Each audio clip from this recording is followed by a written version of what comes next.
This, my friends, is the new 2020 Cadillac XT5. Why new?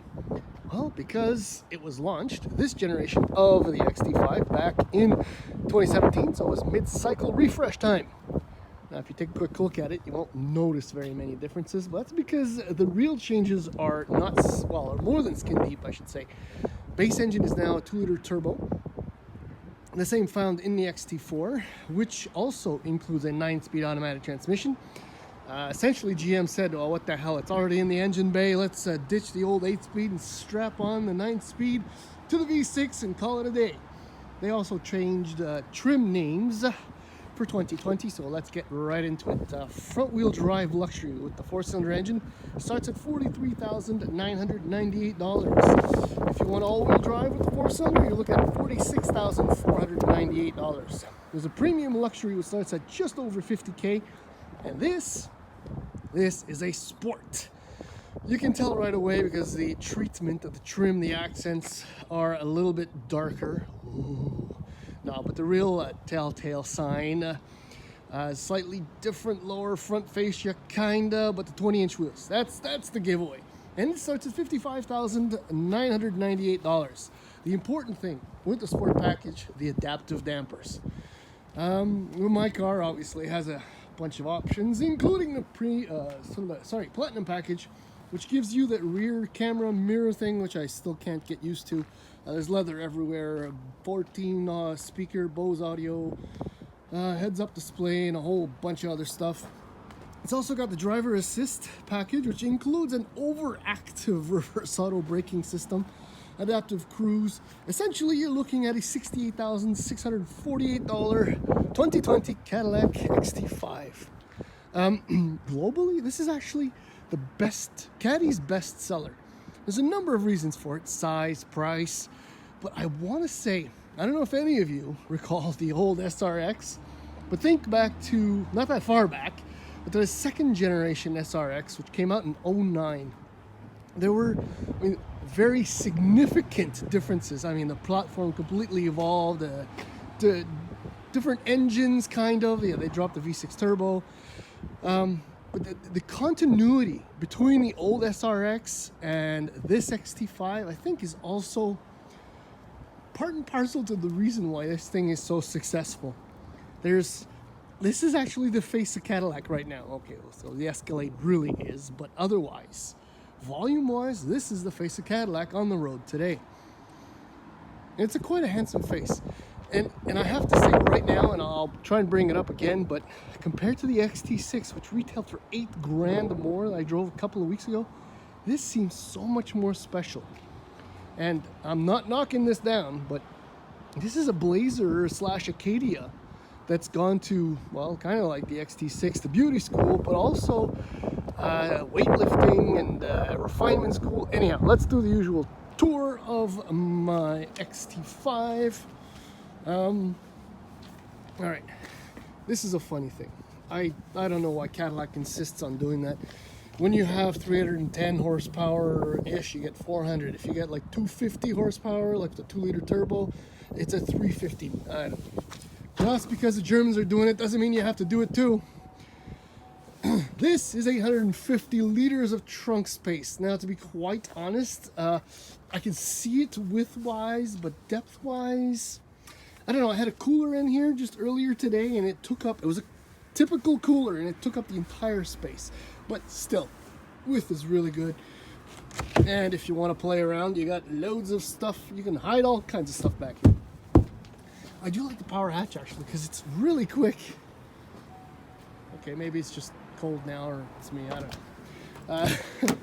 So I hear back seats. Oh, look at that. Left stuff on the floor. The seats actually recline, which for the kids' seats is actually superb, perfect. There is no room for another adult between the two seats. We've actually tried. But as you can tell, the interior is quite nice. This mix of materials, textures, stitching, there's that. This actually doesn't look like the mesh stuff that was in the XT6. It looks more like carbon fiber, but pretty damn sure it ain't. There's your Bose audio. All right, you get a better idea of the beautiful contrast. I mean, this color for the interior is beautiful. Also, part of the packaging in this trim is full power seats on both sides with power lumbar support. It's nice. Everything is nice. Everything is exactly what it's supposed to be. Jeez, it's cold. Right, so here in your gauges, you have an 8-inch screen. You also have a large screen up here. The only thing I can say about the Cadillac user experience is, like a few other systems, you always have to take like 2 steps to get to where you want to go. That's in part because some of the menus are not always appearing depending on where you are. Like when I like to use CarPlay, it's always so difficult. Well, it's not connected now. But then all the lower menus disappear. So if you want to access, the HVAC controls, then you don't have all your menus here for where you want to get the vents to go. So you got to get out and press the home button and then shuffle around. Kind of annoying. The other thing, and it's really what the XT5 is. This is a personal luxury SUV. It's not a family luxury SUV. There's your heads-up display, by the way. I think you can see it right there. Storage in here. This is essentially useless. Sunglasses, and they'll fly out if you take off too hard. Cup holders. This is fairly small-ish. The door bins are semi-useless, and that's about it. Just while I'm at it, controls here are fairly straightforward, identical to what you have in the XT6. There's your drive mode, and this is something I want to show you. Now, you see in the top left there, all-wheel drive? I did something this week. See there, you get your sport, your off-road. Touring is, look at that top left, right? Flashes goes into 2-wheel drive. So what I've done all week, since I picked up the vehicle, is stayed in all-wheel drive to test out what happens. Performance, which is unaffected, but fuel economy, which is affected. And I will mention now, just in case I forget later, that when I did pick up the truck, it had only 22 kilometers on the clock. So I've essentially done a couple hundred meters shy of 470 kilometers since I picked it up. What I do like, everything in here is, it's fully loaded. Fit and finish is nice. Steering wheel is lovely. Even though this is kind of strange, it doesn't really bother the grip. That's it. It's a cozy place to be in the XT5, but it's not meant for absolute family use. Although I've been doing it because that's how I usually test all my vehicles. But it's still cold out here, so we're going to go for a drive right away. All right, so what I'm trying to say is that I was supposed to have a Buick Regal GS this week as a tester. I was very much looking forward to it because I love that car, and well, because as we know, its days are numbered. Anyhow, things happened, and I ended up with this brand new. And I do mean brand new. They're all brand new, but this one had 22 kilometers on the clock, like I told you. I say that because I've driven the XT4, I've driven the Traverse, I've driven the XT6, and they all have one thing in common. And that's a selectable all-wheel drive system, right? So my $68,000 Cadillac SUV is front-wheel drive. Front-wheel drive. Until I press the button and the menus show up or change on the screen as I showed you before. Now what I wanted to do, when I was given the opportunity to drive the XT5, is find out what really happens, fuel economy-wise, when I leave it in all-wheel drive. Because I still don't have a good answer as to why GM has decided to do this. Never got an answer from Mitsubishi either that is satisfactory.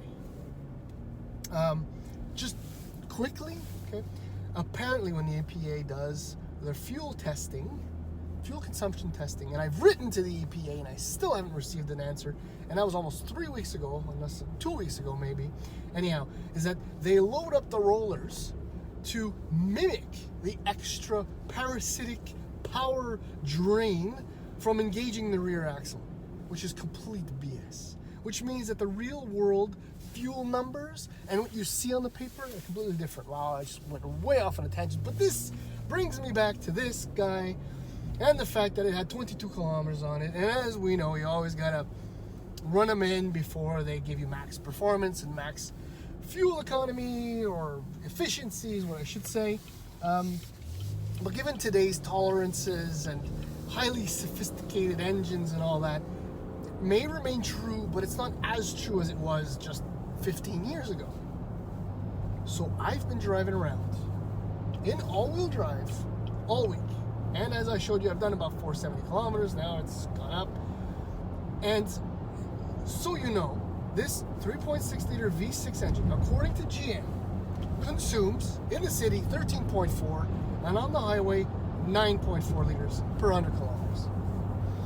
Now I've been watching my average, and out of those 470 kilometers that I've done, more than 80%, right? Over 425, 430 of those kilometers have been covered on the highway. And the averages just changed briefly now, but I think you saw it on the screen. It says 13.3. As you saw, surrounding the truck, there's no snow on the ground. It's cold, but this thing hasn't been slip sliding away and all of that. And I swear to you, on my children's heads, that I have not been driving like a complete moron. I've been trying really hard to kind of compensate for the low mileage. 13.4. This is just a large compact or small mid-size crossover. Not very impressive, not even close. But having said that, and one of the reasons why I brought up Blazer and Acadia is that this thing feels special, different, distinct compared to the Blazer, which I enjoyed. The Acadia, not so much. And compared to the XT6, both have an extreme level of refinement and comfort and all of that. But this is more Cadillac doing Cadillac than the XT6, which is Cadillac being Cadillac. Does that make sense? Like, if Cadillac being Cadillac is, swapping a few badges here and there and adding some sound insulation, that's Cadillac being Cadillac. Cadillac doing Cadillac is what it's supposed to be, and this is it. And I am convinced that part of the reason why this is so comfortable, handles so well, is so at ease in this city, on the highway, in every circumstance, the adaptive dampers. Now, I realize, saying that I've not driven a Cadillac SUV without adaptive dampers in forever. But yeah, I mean, driving this it's borderline engaging. I mean, it's not quite X3, but it's definitely Q5.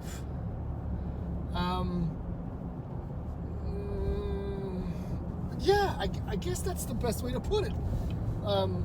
If I was to take two of its main competitors, steering is nice, brakes are very, very nice. I mean, they're absolutely brand new and never been abused. I swear I've been good.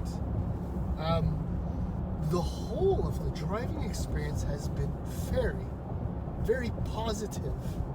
Unexpectedly positive, because I was left kind of meh after the XT6 overall. But this is different. But it's also nowhere near a family SUV. Like I showed you, the inside and the trunk is okay.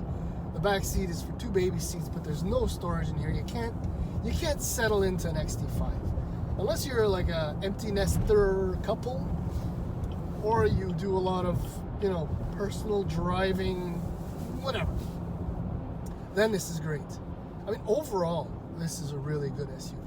I do like it much more than I ever remember liking previous XT5 or even the SRX. Maybe it's because it's been an all-wheel drive this whole time. Oh, and the 3.6 is still absolutely on the ball, plenty powerful, very good at what it's supposed to do. fuel economy.